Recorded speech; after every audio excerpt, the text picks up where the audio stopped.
오늘 말씀은 고린도전서 15장 17절에서 22절까지의 말씀인데요. 여러분, 제가 봉독하도록 하겠습니다. 그리스도께서 다시 살아나신 일이 없으면 너희의 믿음도 헛되고 너희가 여전히 죄 가운데 있을 것이요 또한 그리스도 안에서 잠자는 자도 망하였으리니 만일 그리스도 안에서 우리가 바라는 것이 다만 이 세상의 삶뿐이면 모든 사람 가운데 우리가 더욱 불쌍한 자이리라. 그러나 이제 그리스도께서 죽은 자 가운데서 다시 살아나사 잠자는 자들의 첫 열매가 되셨도다. 사망이 한 사람으로 말미암았으니 죽은 자의 부활도 한 사람으로 말미암는도다. 아담 안에서 모든 사람이 죽은 것 같이 그리스도 안에서 모든 사람이 삶을 얻으리라. 아멘. 한국 교회에 부흥과 갱신을 위한 목회자 기도 모임이 예전에 있었어요. 그래서 제가 부산에 사역자들과 함께 이렇게 내려가야 할 때가 있었습니다. 사역자들과 함께 이렇게 내려가는 길이었는데 그 모임에 참석하려면 책 한 권을 좀 미리 다 읽고 와서 함께 공부도 하고 토론도 하고 기도도 하자. 그래서 꼭 읽어가야 할 책이 있었습니다. 그런데 그때 제가 일정상 그 책을 다 읽지를 못했어요. 그런데 버스를 타고 부산으로 내려가는 그 여정 가운데 제 마음에 좀 여유가 있었습니다. 부산까지 가려면 4시간 이상을 차를 타고 가니까 버스에서 남은 부분을 책을 좀 다 소화해 내야겠다. 시간은 제가 충분하다고 생각을 했습니다. 버스를 타고 내려가면서 제가 고속도로에서 책을 읽기를 시작했는데 조금 읽다가 터널이 나오는 거예요. 제가 우리나라에 이렇게 산이 많다는 것을 그때 실감했습니다. 책을 조금 읽을만 하면 바로 또 터널에 들어가는 거예요. 책을 보려고 하는데 어두운 빛이 터널에서 흔들리지 않습니까? 집중이 안 되고 잠시 기다렸다가 다시 책을 읽는데 또 터널로 들어가는 거예요. 4시간 이상의 시간이 있다고 생각했는데 조급한 마음이 들기 시작했습니다. 그러다가 계속 그렇게 조급한 마음으로 터널 들어갔다 나왔다 하면서 책을 읽다가 제가 마음을 바꿨어요. 터널에 들어가면 제가 눈을 감고 기도했어요. 그리고 읽었던 책의 내용을 묵상하고 잠시라도, 그리고 밖으로 나오면 책을 읽다가 다시 터널로 들어가게 되면 눈을 감고 기도하는 시간을 갖고 그 내용을 마음속으로 정리하고 묵상해 보았습니다. 그러니까 터널이 나오는 게요, 마음의 조급함이 아니라 책을 읽어가고 기도하고 묵상하는 흐름이 되더라고요. 여러분, 어둠의 터널과도 같은 인생을 누구나가 만날 때가 있지 않습니까? 터널 속에서 조급해지는 때가 있지 않습니까? 어둠의 터널에 들어가면 이 사람 저 사람 도움 좀 얻어볼까 안달이 나기도 하고, 조급한 마음이 들다 보니까 무엇이라도 좀 해보려고 애쓰다가 엉뚱한 길로 빠져버리는 우리의 모습, 우리가 있지 않았습니까? 그래서 저는 오늘 먼저 질문을 하면서 오늘 말씀을 함께 나눠야 하지 않을까 싶습니다. 여러분, 어둠의 터널과 같은 삶의 순간을 통과하실 때 여러분, 누구를 믿고 무엇을 의지하며 살아오셨습니까? 그때마다 이 사람 저 사람 도움 얻지 못해서 불안한 채 세상에 매달려 살아오지는 않으셨습니까? 아니면 그저 안타까움에 낙심만 하여 정말 세상 속에 그저 그대로 살아가고 있지는 않았습니까? 여러분, 분명한 것은요, 바로 그때가 하나님 앞에서 잠잠히 주님의 뜻을 구해야 할 때라는 사실입니다. 조급함이 아니라 하나님의 선하신 성품을 신뢰하고 정확히 하나님의 성품을 붙잡는 믿음을 사용해야 할 때라는 겁니다. 아마 오늘 이 집회 가운데도 이런 어둠의 터널을 통과하고 계신 분이 있으리라 하는 생각이 들었습니다. 그런데 여러분, 믿음을 제대로 사용하면 됩니다. 하나님의 성품, 그 신실하심을 신뢰하면 되는 겁니다. 여러분, 어둠의 터널 가운데 여러분, 믿음을 제대로 사용하게 되시기를 축복합니다. 지젝이라는 철학자가 있는데요, 이 철학자가 믿음이 얼마나 이상하게 작동할 수 있는지를 그가 책에 한 일화를 통해서 소개를 한 글이 있어요. 아주 짧은 일화입니다. 미신 따위는 전혀 믿지 않는 한 과학자가 있었다는 거예요. 근데 이 과학자에게는 한 친구가 있었는데 집에 초대한 적이 없어서 하루 집으로 그 친구를 과학자가 초대를 했답니다. 과학자의 집 현관 안쪽에 이렇게 들어가는데 초대받은 친구가 보니까 현관 안쪽에 마치 부적과 같은 것이 과학자의 집에 달려 있어서 좀 이상하다 해서 이렇게 물었다는 거예요. 자네 같은 사람도 이런 미신을 믿나? 우리 집에도 이런 부적은 없어. 이 이야기는 당신 과학자인데 이런 부적을 붙여놓고 믿고 있어, 이런 얘기를 한 거죠. 그랬더니 과학자가 말을 했대요. 나는 이거 절대 믿지 않아. 나 이거 절대 안 믿어. 그런데 말이야, 사람들이 그 부적이 효과가 좋다고 해. 그래서 나도 하나 붙여놨어. 여러분, 이게 무슨 얘기죠? 자기는 믿지 않는다고 하면서 다른 사람들이 효과가 좋다고 해서 난 붙여놨다. 여러분, 이게 우리의 믿음 생활의 모습일런지도 모르겠다는 생각이 들었어요. 여러분, 우리의 믿음 생활에 있어서도 누군가가 믿고 있는 것을 그저 내 고백처럼 여기며 살고 있던 때 있지 않았습니까? 여러분, 만약 그렇다면요, 그 믿음은 절망의 순간, 인생의 어둠의 터널을 통과할 때요, 아무런 힘도 발휘할 수 없는 믿음입니다. 자기 믿음이 아니었던 거잖아요. 진짜 믿음이 아니었던 거잖아요. 여러분, 우리 믿음 생활은 어떻습니까?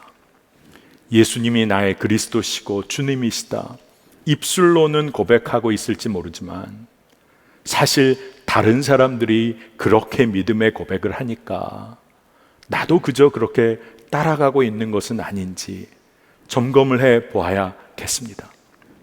여러분, 세상의 방식, 세상의 법칙을 따르는 삶에 관해서 어떤 사람들이요, 여러분에게 이렇게 살면 효과가 있어, 이렇게 살면 잘 될 거야, 다른 사람들이 다 그렇게 믿고 따르면 여러분이 가지고 있는 믿음조차 뒤로 숨겨버리고 조용히 그 사람들 쫓아가고 그렇게 살지는 않았는지 우리가 살펴봐야 하겠다는 겁니다.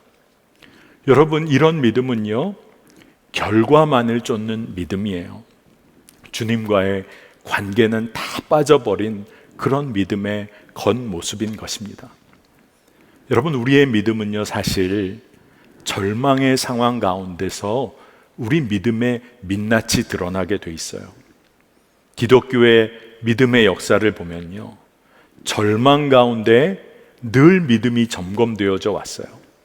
예수님의 고난, 십자가 죽음이란 절망 가운데서 주님을 따르던 이들이 그들의 믿음을 점검받았어요.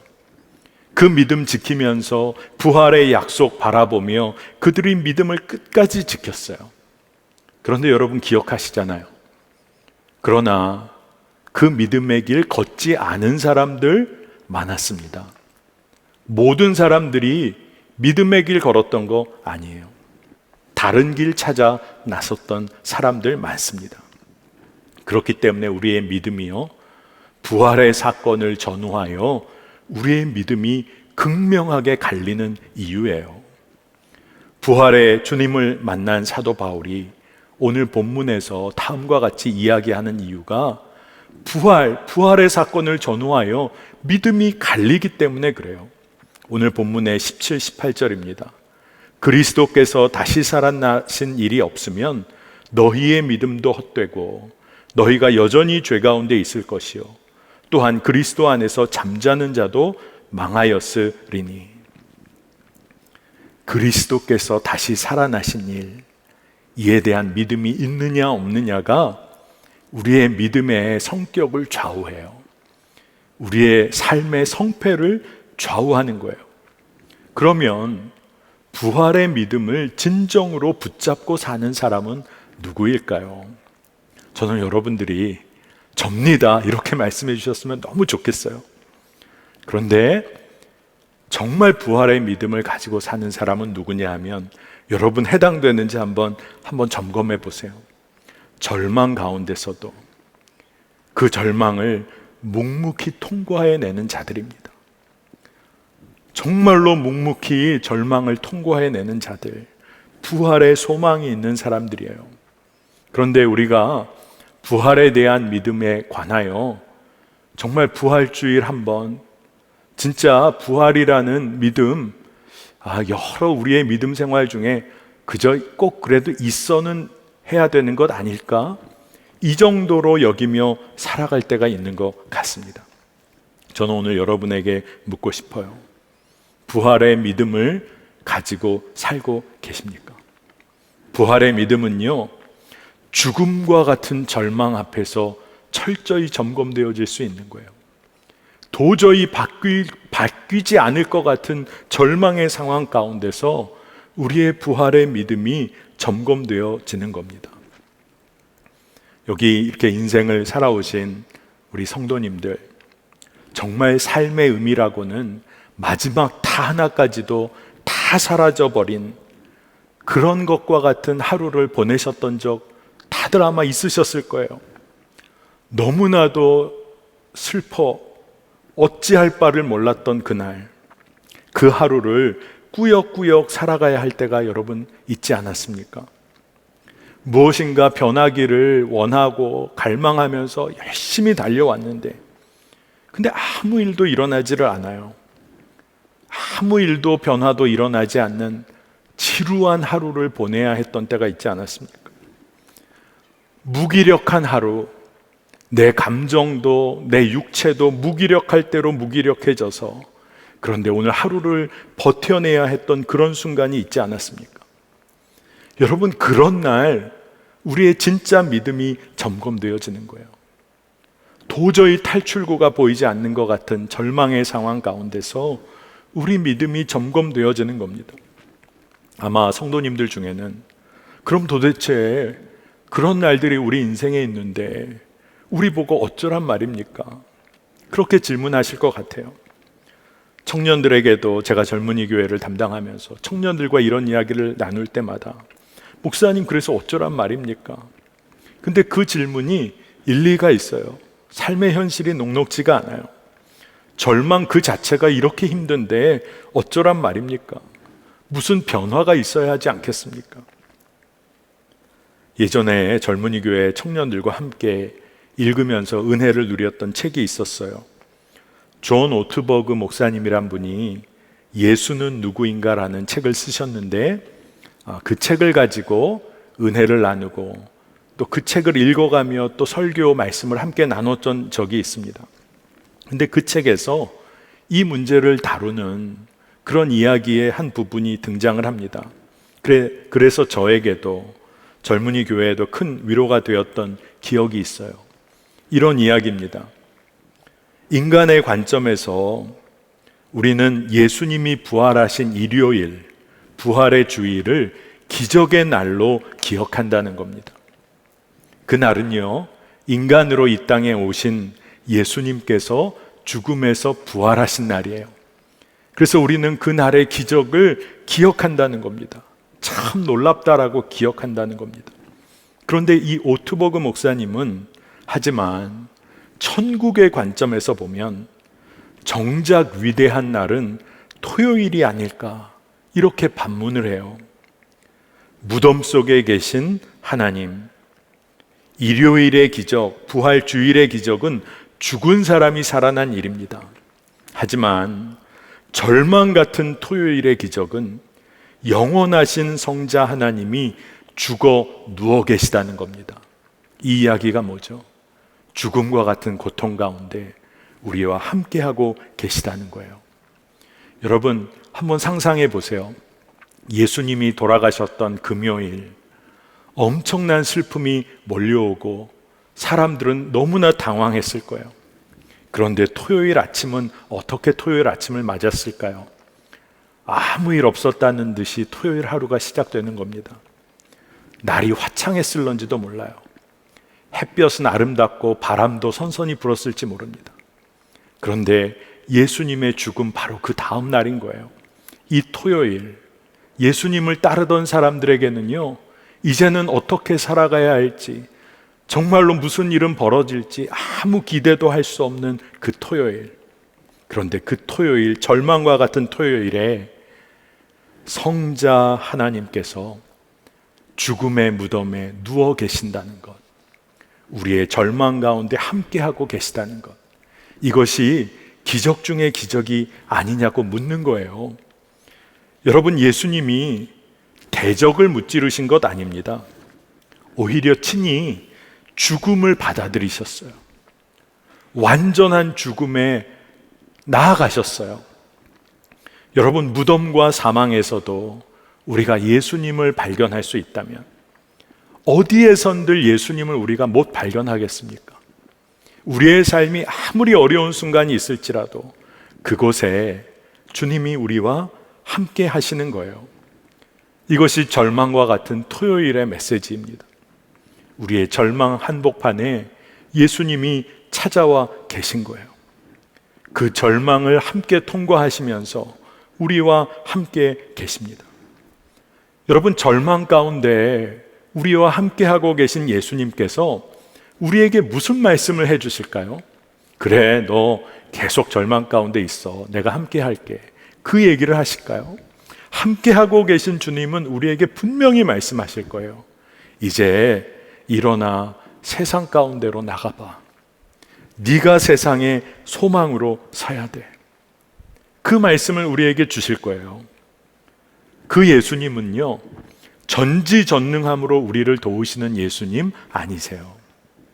그분은 우리의 절망을 아세요. 우리의 절망을 함께 경험하셨어요. 그리고 그 절망 속에 함께 계세요. 그리고 우리를 도우십니다. 이렇게 우리와 함께 하시는 예수님께서 우리에게 아마 이렇게 아주 강하게 말씀하실 거예요. 이제 내가 너희를 떠날 거야. 너희가 절망의 세상 한복판으로 생명으로 들어가 봐. 두려워 말아라. 세상 한복판에서 너희가 나를 만날 거야. 고통과 절망이 있는 그곳에서 나를 만나게 될 거야. 여러분, 예수님께서 우리와 함께 하세요. 절망만 남은 것 같은 일상이 있잖아요. 그런 일상을 맞는 우리에게 하나님께서는 스스로를 낮추셨어요. 성육신의 사건이 그것 아닙니까? 하나님께서 스스로를 낮추셔서 우리를 찾아오셨어요. 그리고 그 하나님께서 구원의 언약을 말씀하신 대로 이루셨어요. 정확하게 이루셨어요. 여러분, 이 사실을 우리가 기억해야 합니다. 기억하고 믿어야 하는 것이죠. 여러분, 무덤은 비어 있었어요. 예수님이 우리가 경험하고 있는 절망의 자리로 찾아오셨어요. 저는 이것이 오늘 우리를 일으키는 은혜의 능력이라고 저는 믿습니다. 여러분, 예수님의 공생의 기간을 한번 생각해 보세요. 예수님 공생의 기간에 예수님은요, 절망 가운데 완전히 무너졌던 사람들 만나는 일로 공생의 기간을 거의 다 보내셨어요. 예수님이 만났던 사람들 다 절망 가운데 빠졌던 사람들이에요. 마가복음 5장을 보면 우리가 잘 아는 사건이 하나 기록되어 있습니다. 회당장 야이로가 딸이 죽어간다고 간절히 예수님을 그 집으로 모시기를 원하잖아요. 그러나 그때 딸이 이제 죽었다는 소식이 들려오고 상황이 이미 끝나버립니다. 여러분, 자식이 죽었다는 소식만큼 부모에게 절망적인 이야기가 어디 있어요? 주변 사람들은요, 참 냉혹합니다. 이제 죽음이란 그 결과 앞에서 야이로에게 이제 그만해라. 예수님 가실 필요 없다. 진짜 주변 사람들은 냉혹한 것이죠. 돌이킬 수 없는 절망의 상황이라고 여겨지니까 사람들이 한 일이 뭡니까? 예수님 바라보는 거, 예수님께 구하는 거 멈춰버렸어요. 여러분, 이게 얼마나 어리석은 일입니까? 예수님께 기대하고 예수님 바라보는 거 그냥 멈춰버립니다. 그런데 믿음의 상상력을 펴보면 아마 아버지 야이로는 달랐을 거예요. 아버지 야이로의 마음은 달랐을 거예요. 이제 다 끝났다고 이야기하는 사람들 사이에 둘러싸인 예수님께서 야이로에게 말씀을 주세요. 야이로를 향하여 말씀하시는 거예요. 그런데 그 예수님의 말씀이요, 어떤 직접적인 해결책을 주시는 말씀이 아니라 믿음에 관한 말씀을 주세요. 마가복음 5장 36절에 두려워하지 말고 믿기만 하라 하시고, 여러분, 예수님은 믿음에 관한 이야기를 하기를 원하셨다니까요. 여러분, 이걸 놓치면 안 됩니다. 죽음의 현장, 그 아픔의 현장에 예수님은 사람들이 다 끝났다고 했는데 찾아가셨어요. 그리고 어떻게 직접적으로 행동하신 게 아니라 완전히 다른 말씀을 주세요. 다른 정의를 주시고 선포하세요. 39절, 마가복음 5장 39절입니다. 이 아이가 죽은 것이 아니라 잔다. 예수님의 말씀이 너무나 다른 말씀 아닙니까? 사람들이 비웃었어요. 사람들은 비웃습니다. 이 슬픔의 현장 가운데 세상 사람들 비웃고 조롱했어요. 그러나 예수님은 거칠 것 없이 말씀하시는데 죽은 것 아니라 자고 있다. 분명히 말씀하셨어요. 저는 이게 참 은혜가 되고 감사가 되더라고요. 죽은 자가 뉘어져 있는 그곳, 사람의 슬픔도 있었지만 비웃음과 조롱이 있는 그곳에 예수님이 꾸역꾸역 찾아가셨어요. 사건의 근원의 자리로 나아가신 거예요. 그리고 그곳에서 다른 사람들, 죽은 사람, 유대인들이 부정하다고 그 죽음에 손도 대지 않았는데 예수님이 그 아이의 손을 잡으세요. 그리고 예수님의 사랑으로 그 딸에게 말을 거시네요. 세상 사람들과는 완전히 다른 방식으로 만나주시는 거예요. 여러분, 이 만남이 사실 은혜인 것입니다. 예수님이 다른 방식으로 그 딸을 만나주셨어요.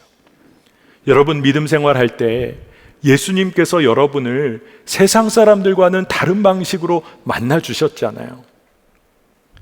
세상에서 가치 없다고 여겨지는 사람들, 예수님이 내 자녀라고 받아주셨잖아요. 실패하고 루저들이라고 평가받는 사람들, 가난한 것뿐인데 마치 저주받은 인생으로 따돌림 받았던 사람들, 예수님은 전혀 다른 방식으로 그들을 만나주시고 그들을 대하셨어요. 너희가 하나님의 귀한 자녀야, 그 말씀을 주신 거예요. 그래서 사도 바울이 사실 로마서에도 그가 고백을 하잖아요. 우리는 하나님의 상속자다. 그리스도와 함께 상속자다. 그리스도와 함께 영광을 받기 위해 우리는 고난도 받는 존재다. 지금 우리가 받는 고난, 장차 올 영광에 비하면 아무것도 아니다. 우리가 그 영광을 누릴 하나님의 자녀다. 그런 고백을 하게 되는 것 아닙니까? 이게 어떻게 가능하죠? 예수님께서 모든 사람을 하나님의 자녀로 귀하게 만나주셨기 때문에 그래요. 여러분, 주의 말씀을 기억해야 합니다. 달리다금, 소녀야 일어나라. 세상에서는 죽었다고 규정했는데 철저히 포기해버렸는데 다 끝났으니까 다 이제는 그만두라고 하는데 예수님이 말씀을 걸어주신다는 거예요. 말을 걸어주시는 거예요. 너 일어나라. 너 일어나라. 그때 소녀가 일어나잖아요. 삶의 역전이 일어나는 겁니다. 예수님께서 이 일을 말씀으로 선포해 주셨어요. 죽음의 권세도 예수의 말씀 앞에 힘을 쓸 수가 없었어요. 세상의 철저한 규정도요, 예수님의 말씀 앞에는 어떻게 할 수가 없었어요.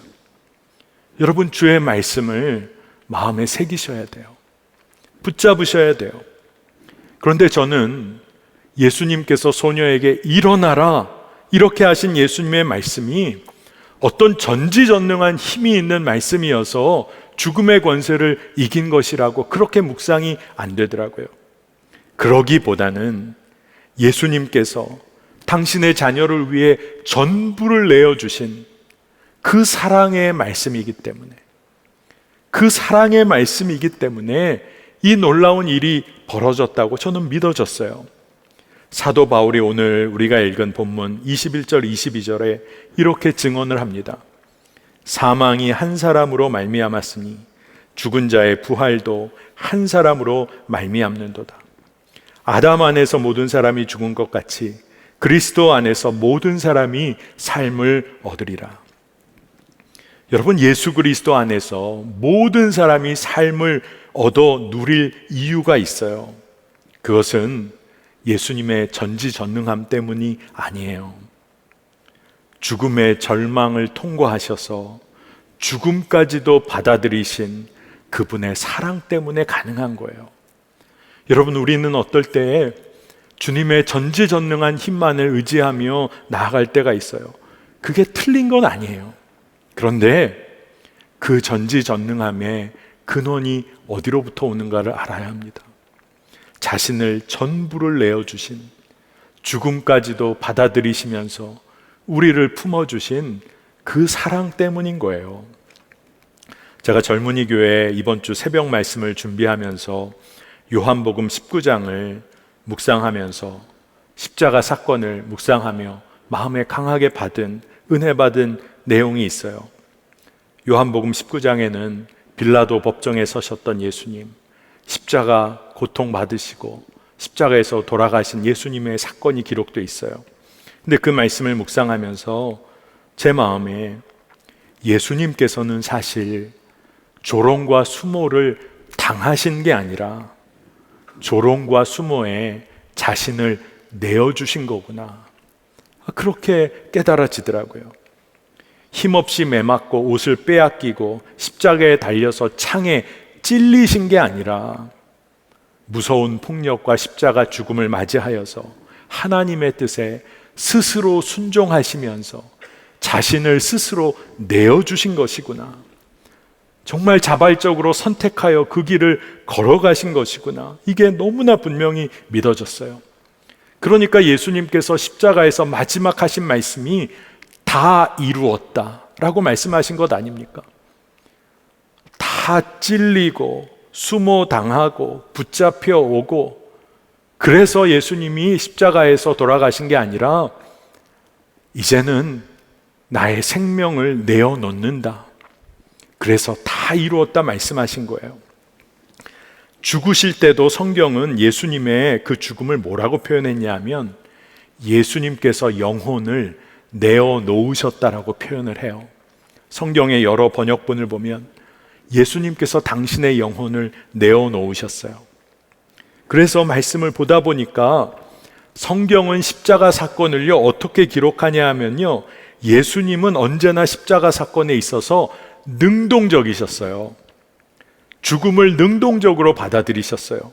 성경을 보면 그렇기 때문에 이것을요 수동태로 기록을 안 하고 있어요. 수동태로 기록하고 있지 않아요. 예수님이 자신의 몸을 내어주셨고, 예수님이 당신의 영혼을 내어주셨고, 폭력과 조롱과 그러한 수모 가운데 당하신 것이 아니라 자신을 내어주신 거예요. 저는 이게 너무 은혜가 되더라고요. 여러분, 전지전능한 힘이 아니라 조롱과 순한 십자가에 전부를 내어주신 예수님의 사랑, 이 사랑이 우리를 붙잡고 있는 거예요. 외적으로 보면요 예수님 너무 무기력해 보이잖아요, 십자가에서만큼은. 그런데 그 무기력함까지도 예수님이 다 받아들이셨어요. 그리고 그 사랑이 우리를 살린 거예요. 여러분 꼭 기억하세요. 여러분을 위하여 전부를 내어주신 분이 계시다.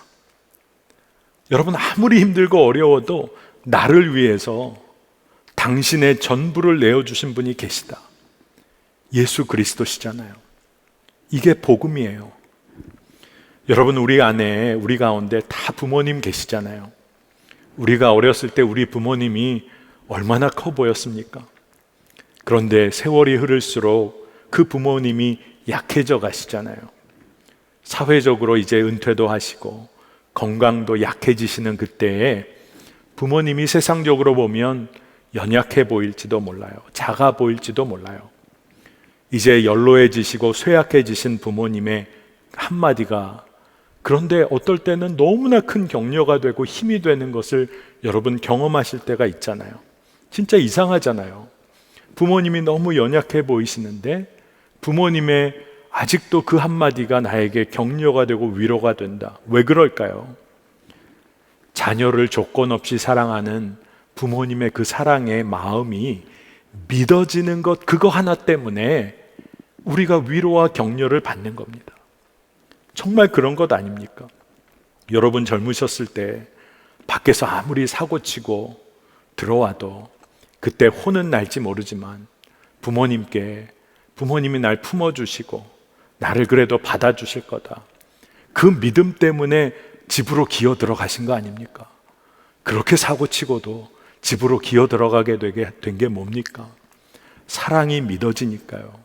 그러면 우리의 삶이 달라져요. 사실 예수님께서 그러셨잖아요. 우리의 허물과 죄를 십자가에서 다 받아주셨어요. 절망의 상황, 그 상황까지도 주님이 다 품어주세요. 여러분, 이것이 절망의 토요일의 메시지인 거예요. 죽음과 같은 절망. 그런데 오늘 날은 왜 이렇게 화창한 거죠?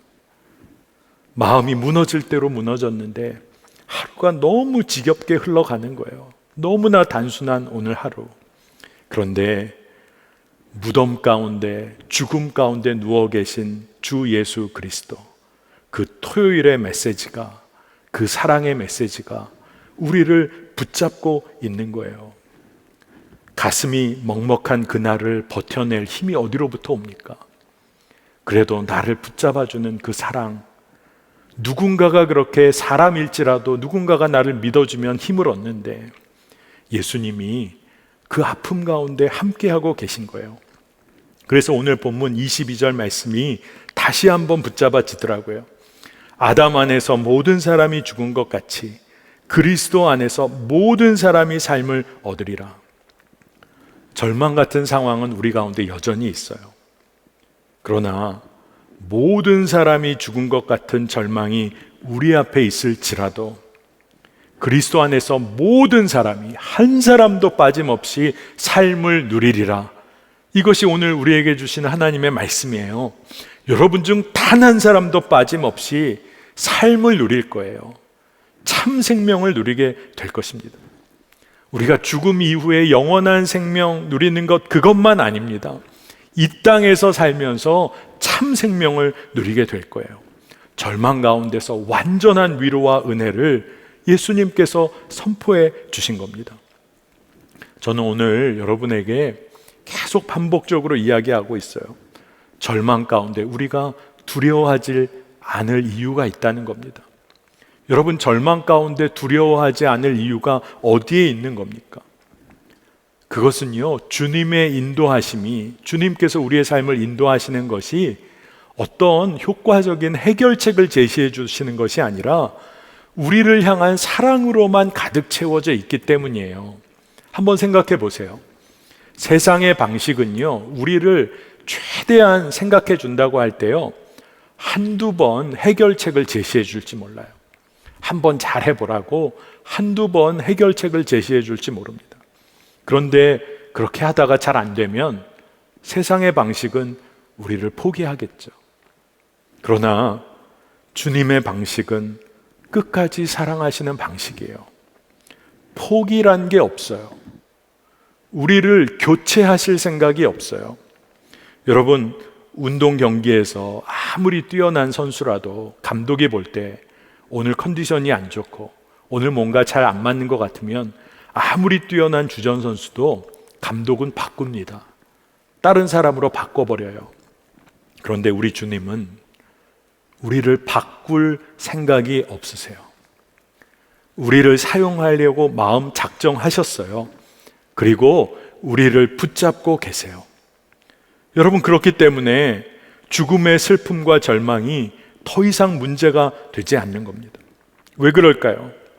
부활의 소망 가운데, 전부를 내어주신 주님, 그 주님을 신뢰하는 삶이 주님과 동행하는 삶이기 때문에 그래요. 제가 주님과 동행하는 삶이 뭘까? 늘 묵상하고 있어요. 그리고 깨닫게 되는 것이 절망에 놓인 우리를 끝까지 사랑하시는 주님이 계신데 그 주님이 여기 지금 우리와 함께 계시다. 이것을 믿는 게 주님과 동행하는 것이구나. 주님을 신뢰하는 것이구나. 그렇게 깨달아졌어요. 그래서 제가 청년들에게 늘 설교할 때마다 주님의 능력이 아니라 주님의 성품을 신뢰해라. 주님의 성품을 의지해라. 라고 늘 설교하고 청년들과 나눕니다. 능력을 구하다 보면 결과에 따라 낙심하고 넘어져요.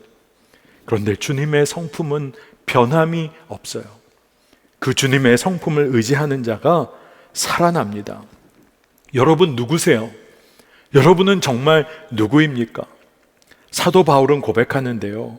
우리는 이제 더 이상 이 땅에 소망 두고 사는 사람 아닙니다. 이 땅의 것으로 만족하며 사는 사람 아닙니다.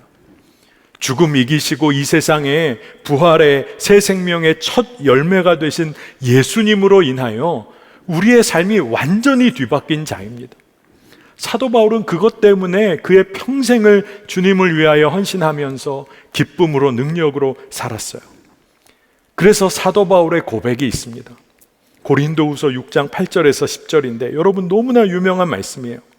여러분이 누구인지를 설명해 주는 말씀입니다.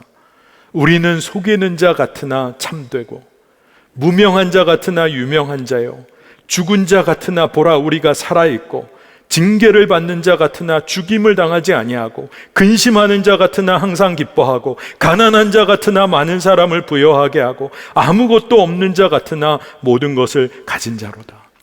아멘입니다. 여러분 꼭 기억하세요.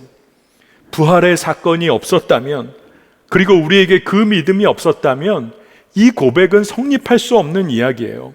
그런데 사도 바울은 너무나 강하게 이야기를 합니다. 오늘 말씀 17절에 우리의 믿음도 헛되고 부활의 믿음이 없었다면 부활의 사건이 없었다면 18절에 그리스도 안에서 잠자는 자도 망한 것이고 19절에 이 세상을 바라는 것만 있다면 우리가 가장 불쌍한 자라.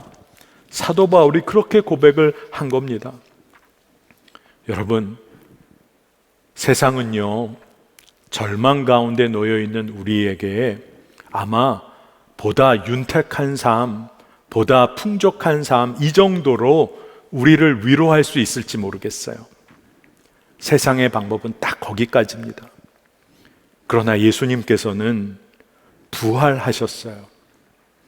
우리의 삶을 완전히 뒤집어 놓으셨어요. 우리의 삶의 존재의 근거를 완전히 바꿔 놓으셨어요. 그것을 믿음으로 취하고 사는 사람들이 우리들입니다. 이제 부활하신 예수님을 내 삶의 주인으로 인정하고 순종하는 자들이 우리 그리스도인들이에요.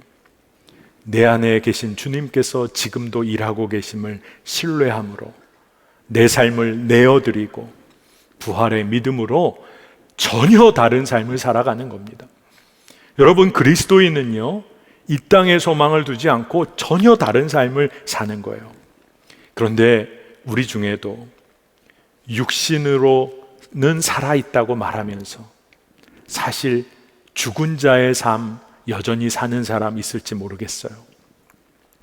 우리를 먹이시고 입히시는 예수님을 믿는다고 입술로는 고백하면서 가난의 영에 묶여서 탐욕의 영에 묶여서 죽어가는 인생 사는 사람들 있지 않습니까? 십자가의 완전한 용서, 화해의 사랑을 믿는다고 하면서 끝까지 용서하지 못하고 분노하며 사는 사람들 있지 않습니까? 예수님, 원수까지 사랑하시는 예수님 믿는다고 하면서 가족과의 관계의 묶임도 풀지 못하여서 무너지고 아파하는 사람들 있지 않습니까? 생명 주신 주님으로 인하여 내가 그 삶 산다고 고백하면서도 만족함이 없어요. 생명을 얻었다고 고백하면서도 만족함이 없어서 늘 부족하여 채워지기를 구하며 사는 사람들도 있어요. 그러면서 절망 속으로 더 빠져들어가는 겁니다. 여러분, 우리들의 모습이 이럴 때가 있어요. 다른 사람들의 이야기가 아닙니다. 그런데 오늘 말씀은요, 누가 진짜 살아있는 사람인지 그 이야기를 하고 있는 거예요. 절망 가운데서 살 길을 세상에서 찾는 사람 아니라 부활의 믿음 가운데서 주님을 신뢰하고 동행하는 사람들이에요. 여러분, 절망 가운데 여러분의 믿음을 점검해 보세요. 주님을 신뢰하며 동행하고 있는지.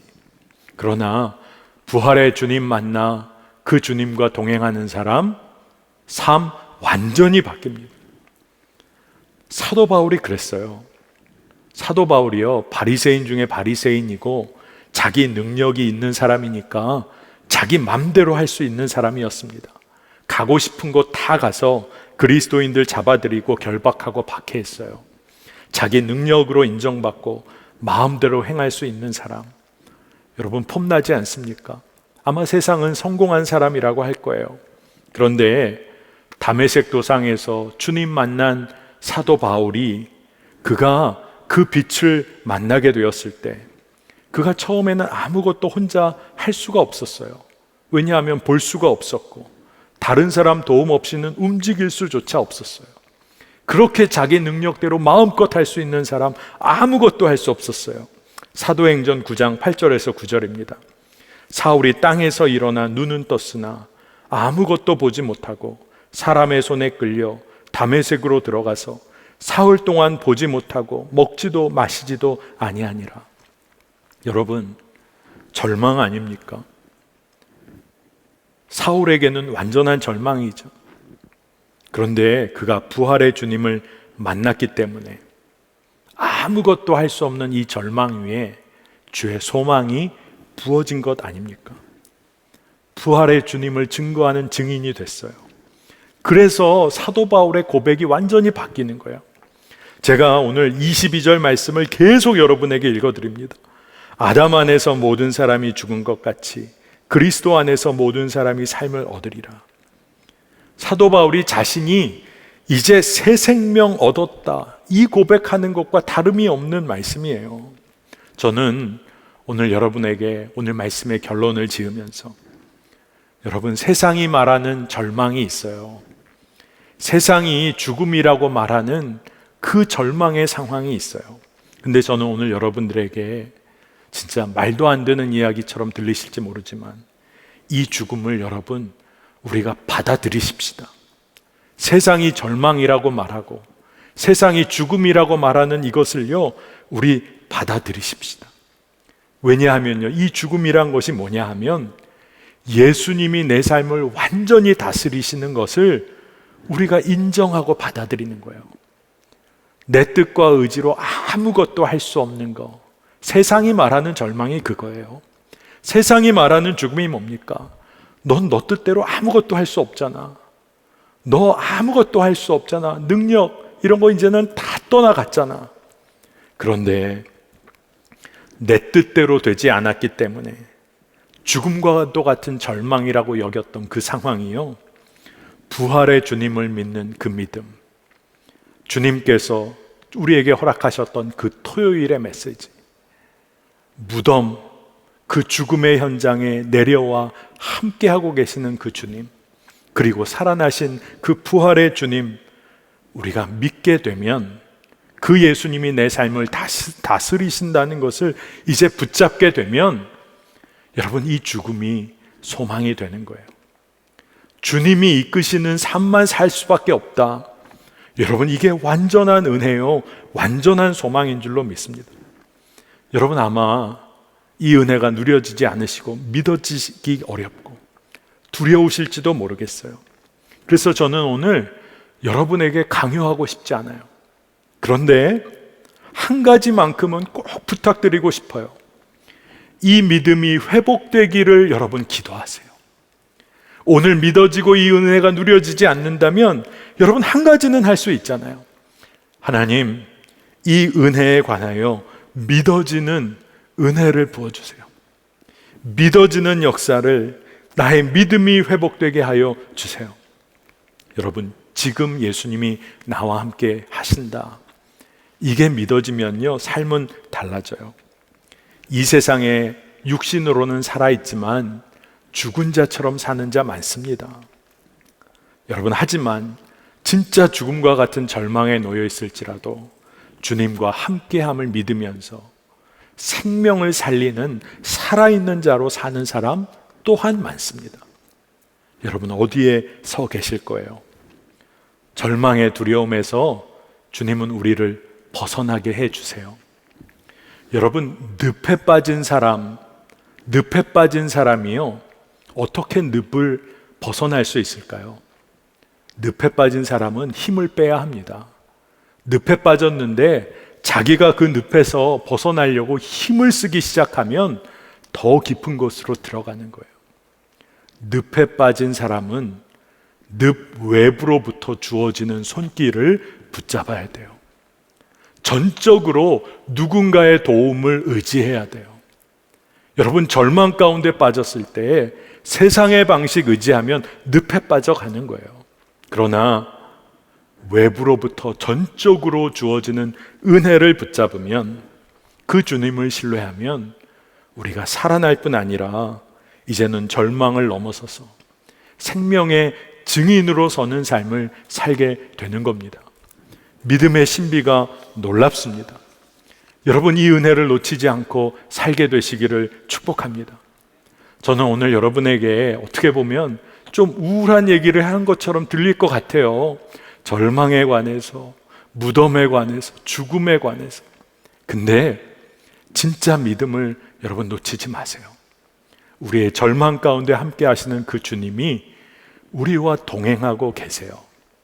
여러분의 가장 그 아픈 아픔을 하나님이 경험하셨어요. 여러분, 그것으로 충분하지 않습니까? 그 길 여러분 주와 함께 동행하시기를 축복합니다. 좁은 길 같지만 생명의 길입니다. 우리에게는 가야 할 길이 있는 거예요. 우리가 누굽니까? 넓은 길 가는 사람? 하나님 그렇게 창조하지 않으셨어요. 좁은 길 가는 생명의 길을 걷도록 우리의 인생을 하나님이 디자인해 주셨어요. 여러분, 그 축복을 누리게 되시기를 축복합니다. 이 시간 우리가 함께 찬양, 특별히 이 찬양의 가사를 좀 묵상하며 찬양하고 우리가 좀 합심해 기도하려고 하는데, 제 마음에 이 찬송을 꼭 부르고 싶은데 우리 성도님들이 혹시 모르시는 분들이 많지 않을까? 그래서 제가 이 찬양을 좀 안 부를까 하는 마음도 있었어요. 근데 하나님 주신 마음이 이 찬송을 부르라는 마음을 너무 강하게 주시고, 제가 사무실에서 이 찬송을 틀어놓고 몇 번을 불렀어요. 근데 제 마음에 성령님이 우리 성도님들과 함께 이 찬송의 가사를 고백하라는 마음을 주셨어요. 여러분, 우리가 이 찬송 부르면서 오늘 주신 은혜 꼭 붙잡고 그리고 나서 합심해 기도하겠습니다. 성도의 노래라는 찬송입니다.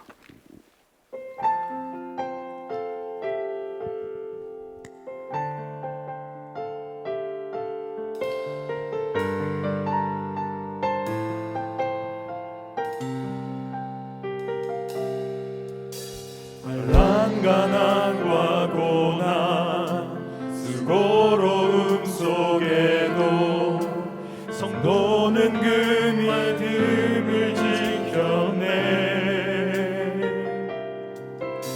주를 섬기는 일에 자신을 다 드리며 진리의 말씀과 성령으로 그 길을 걸었네. 그리스도 안에서 새롭게 하시고 그리스도로 인하여 자유케 되었네.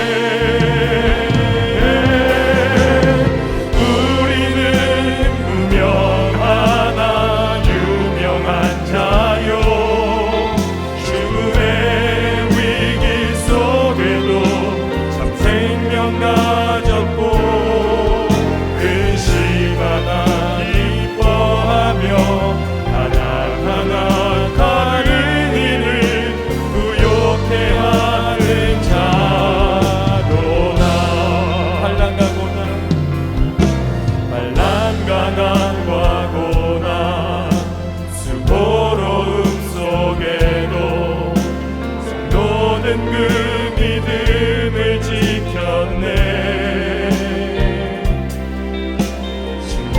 섬기는 일에 자신을 다 드리며 진리의 말씀과 성령으로 그 길을 걸었네. 그리스도 안에서 새롭게 하시고 그리스도로 인하여 자유케 하였네. 우리는 무명하나 유명한 자요 죽음의 위기 속에도 참 생명 가졌고 근심하나 기뻐하며 하나하나 다른 일을 부욕해 하는 자로다.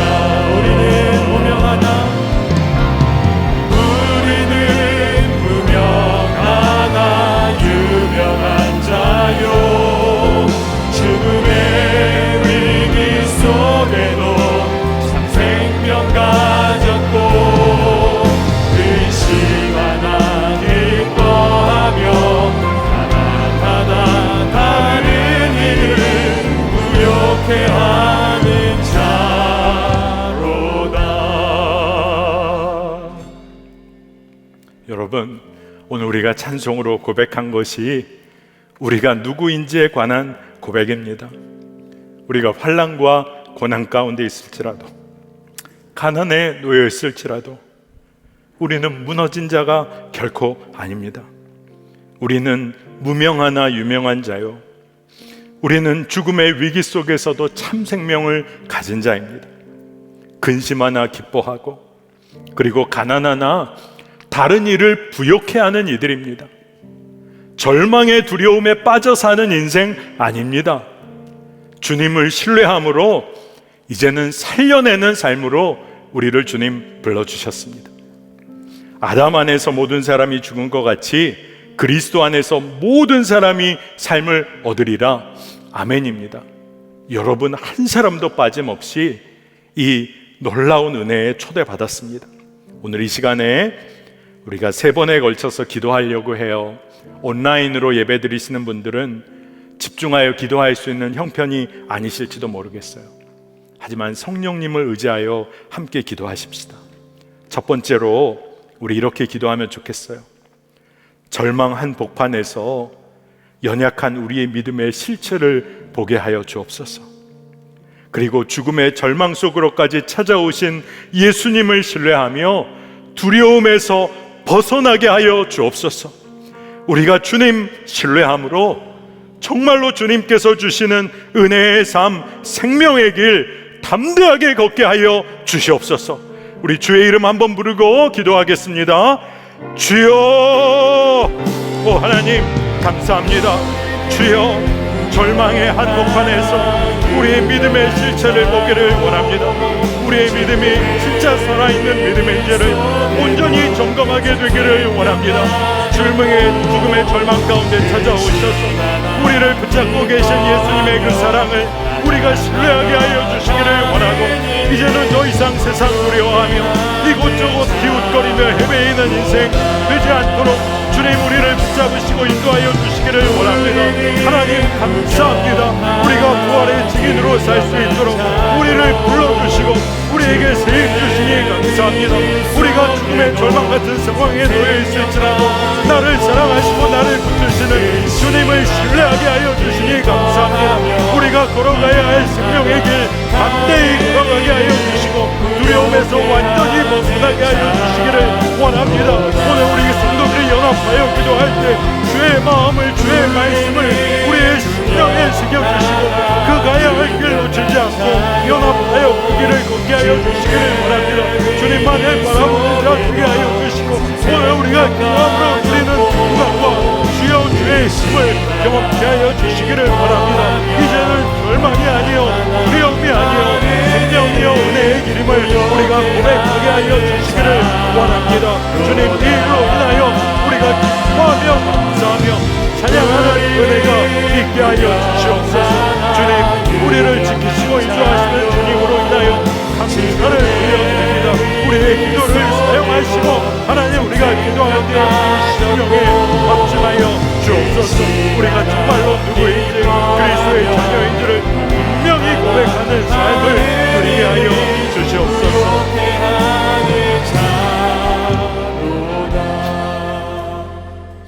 시간에 두 번째로 기도하겠습니다. 허락하신 말씀 가운데 성령께서 깨닫게 해주시는 그 마음을 붙잡고 우리가 기도하기를 원하는데, 내 뜻대로 내 마음대로 사는 삶, 그리고 그렇게 살 수 있는 삶이 사실은 진짜 절망임을 깨닫게 하여 주옵소서. 세상에서 내 마음대로 살 수 있는 삶이 사실 그게 진짜 절망 중에 절망임을 깨닫게 하여 주시고, 이제는 오로지 주님의 손에 이끌린 삶, 그 기쁨으로 살게 하여 주옵소서. 오늘 이 밤에 여러분들 중에 인생의 문제가 해결되지 않아 답답함으로 나오신 분들, 주님의 손에 붙잡히면 그것이 기쁨이고 능력입니다. 내 뜻대로 되는 것이 사실은 절망 중에 절망임을 고백하게 하여 주옵소서. 우리 시간에 특별히 믿음을 사용하여 기도하길 원하고 성령님 인도하여 이 기도 올려드리기를 원하는데, 다시 한번 주의 이름 한번 부르고 기도함으로 나아가겠습니다. 주여, 오 하나님 감사합니다.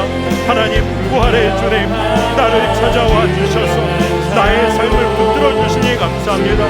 사도 바울이 주님을 만난 이후에 아무것도 자기의 뜻대로 할 수 없죠. 주의 뜻대로만 살아갈 수밖에 없었던 것이 주의 삶의 은혜요 삶의 능력이었음을 오늘 우리가 깨닫게 되었습니다. 내 뜻대로 살 수 있는 삶, 내 마음대로 살 수 있는 삶이 주여 절망 중에 절망임을 깨닫게 하여 주셔서 이제는 주의 손에 이끌려 사는 삶 살게 되기를 원합니다. 주의 오른손에 강력하게 붙잡힌 바 되어서 순종함으로 사는 삶, 은혜요 기쁨이요 감사요 능력임을 고백합니다. 하나님, 세상 사람들 사는 대로 주여 넓은 길, 죽음의 길 걷지 않게 하여 주시고 좋은 길, 생명의 길 주와 동행하게 하여 주옵소서. 주여 전도를 내어주신 분, 나를 위하여 전도를 내어주신 분의 손에 흔들림 받는 인생을 살게 하여 주시기를 원합니다. 십자가에서 모든 것을 내어주신 주님, 그 주님을 붙잡고 살게 하여 주시기를 원합니다. 그것이 우리의 기쁨임을 고백하는 지혜가 있게 하여 주시고 그 은혜의 깊은 바다로 들어가게 하여 주시기를 원합니다. 우리의 기도의 제목이, 우리의 기도의 내용이 완전히 바뀌어지는 은혜를 허락하여 주옵소서. 주의 뜻대로 사는 것이 나의 기쁨이요 나의 능력입니다. 주님께만 순종하며 사는 것이 나의 기쁨이고 나의 기쁨이요 능력입니다. 하나님, 이 삶을 내 삶에 이루어 주소서. 우리 성도들의 삶 가운데 이루어 주옵소서. 우리가 주여 무명한 자, 주여 그러한 자 같지만 무명한 자임을 깨달아 알아 살게 하여 주옵소서. 우리가 가난한 자 같으나 부유한 자임을 고백하며 살게 하여 주옵소서. 오늘 이 시간에 우리가 연합하여 기도하는 시간은 마지막 기도 제목입니다. 하지만 성령께서 깨닫게 해주신 것이 단 하나라도 있다면 여러분, 깊은 기도로 들어가는 통로가 되는 기도가 되길 원합니다.